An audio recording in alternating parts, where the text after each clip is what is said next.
Telene back with our digital drawing board, and we continue with our theme on stencils. Today we're going to look at our stitching paths, and this is a question that comes up a lot. You buy a stencil, how do you stitch it? So I'd like to show you that we kind of get broadly placed three different types of feature design stencils. Number one would be where there's no overlap and overstitch, and the path is fairly clear on how you should stitch it. And you'll pick it up from this one, for instance. We go up and we're going to go around, and then the feather shape will follow into that scroll, which will then take us directly onto the new design. So when you look at your stencil a little bit before you start working, just kind of see, where does what go? You can see that all of these design elements are connected, but somewhere it has to start. So you kind of just follow it with your finger until you can identify the starting point. And then it just literally runs from there.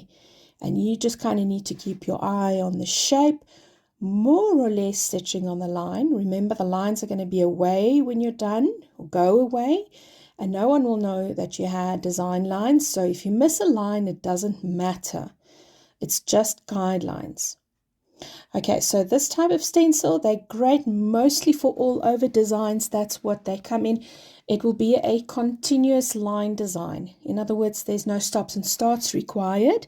And you are able to see, if you look at the stencil again now, all of the elements are connected. So you need to kind of just run your finger along it to see, okay, if I go back, then this is the start of this design, which will then take me through the whole piece, feather to feather, and that hook right back onto the next design.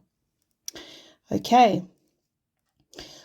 Following on from that, we have designs that are still a continuous line design, but they might be crossing lines. Okay, so they have a crisscross of lines, and this might look a little bit, ooh, where do I start situation? But again, don't overcomplicate it. And my advice would be, when you have a stencil like this, is start your design at a cross points. Start your stitching where you have a lot of design coming together in one place. So like any of these junctions would be my recommendation, because that's easier to hide a stop and start with, because you have a lot of lines crossing on that point.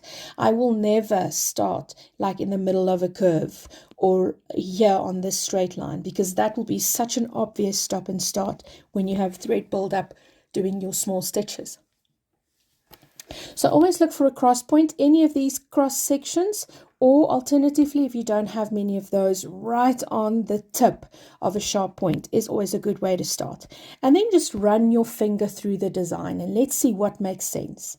If we're going to start here, and if I'm going to go around my heart, for instance, and make that loop, then I can come down and connect to the next heart.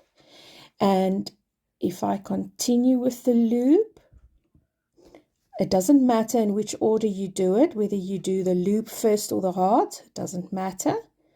It just feels to me like when I'm coming down with this connecting line, I can simply continue onto the loop and continue onto the upside down heart without stopping. And only now do I stop, take a breath, which means 1 or 2 stitches in place to create a nice sharp finish, and then continue with your connecting line flowing into the heart, coming back, stop, and continue. So we are able to do this entire design, stop, in one stop and start. So we want to start at a connecting point or intersection where we have stops and starts and lines crossing each other. That's what we want to look for. And then just run your finger over your stencil and see what happens if you follow the line. And whenever you reach an intersection, you can do what there's available for you to do. So I can also stop, take a breath, 1 or 2 stitches, and then do the outside heart first. and then do the inside loop, and then do the connecting line. So the sequence in which you attack or which you prefer to do your design, it doesn't really matter.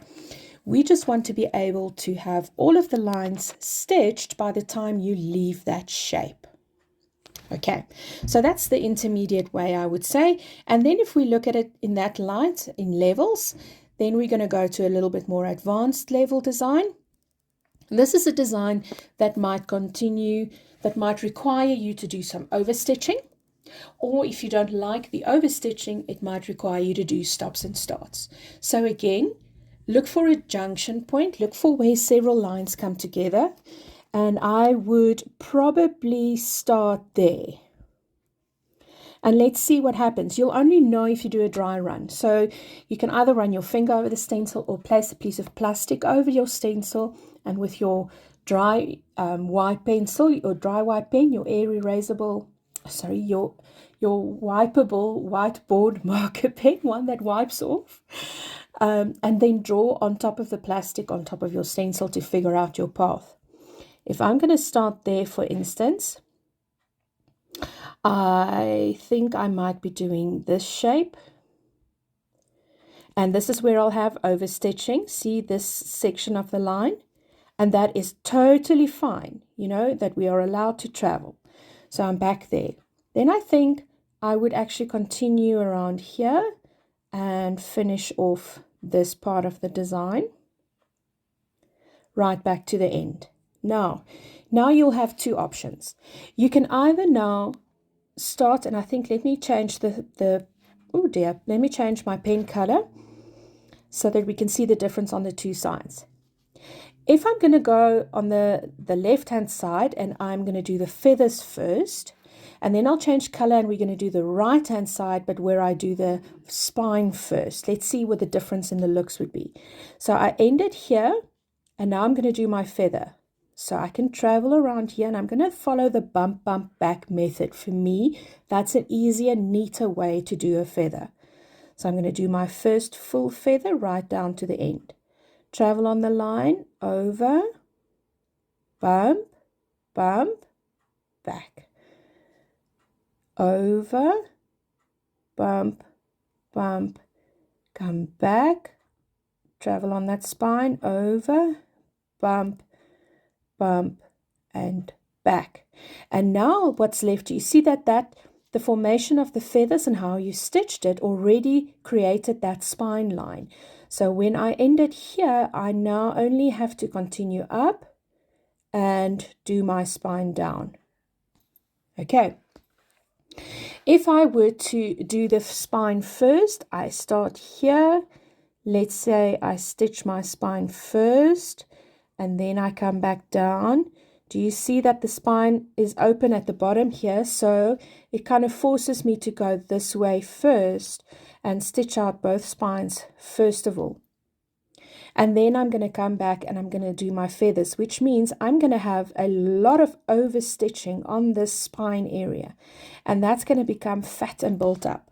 So that wouldn't be my preferred method. Whenever you have feathers on a stencil, kind of look at doing the feather bits first, the fronts, because they will automatically create the spine. Okay. Now I am over here. I've stitched up and I come down. And while I'm down here, I'm going to also do these inside feathers. So whenever I'm at a section of a design, whenever I'm there, I'm also going to do what I can when I'm there so that I can come back down. Right, so now we have the choice. Either we stop and break thread, which I sometimes would prefer doing, and rather restart here so that I don't get that thread buildup. Because if I continue from this way on, I'm now going to do these feathers. I'm going to create my spine. So I'm already stitching the entire spine, and then I do my feathers back up. That's the way that I prefer doing my feathers, back up again. So I'm going to have a double overstitched spine, whereas over this side I didn't. So the two sides would look lopsided. So I prefer stopping, breaking thread, restarting on this side. And you are allowed to do that. Please don't think that because you're working with a stencil that everything has to happen continuous line. It doesn't, and it doesn't matter. You're using the stencil as a guideline for a design that's evenly spaced and placed. So if you have to stop and start 10 times, then that's what you do. Over, over, bump, bump, and back. Over, bump, bump, and back.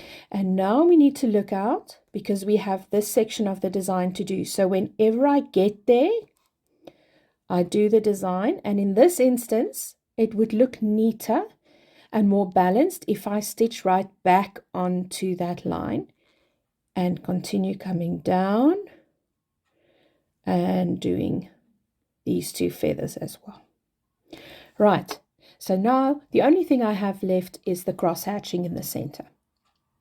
And in this instance, my recommendation would be leave this cross hatch work for the end of your project. Do all of your stencil designs first, the big part, so that your quilt can pull in evenly. And then you can come back and do these sections, which will mean you'll have a lot of overstitching. You're going to have to travel on the edges of your feather design that you've already done, travel a little bit. And I would sometimes do it in any haphazard sequence. It doesn't really matter. I just stitch whatever is there for me to stitch. And then I just make sure that I have all of the lines covered. So that is the way that I would do it. Now I might have a little bit there left. That's fine. I'll stop, I'll break thread, I'll restart, and just continue and finishing off that section. So this one's a little bit more complicated, but remember, break it up in sections. You can stop and start multiple times. Try and have the even amount of overstitching on either sides of your stencil if you're working with something symmetrical, so that it's visually pleasing. And doesn't matter if you miss the line. That doesn't matter. I hope this helps you a bit. Go and have fun.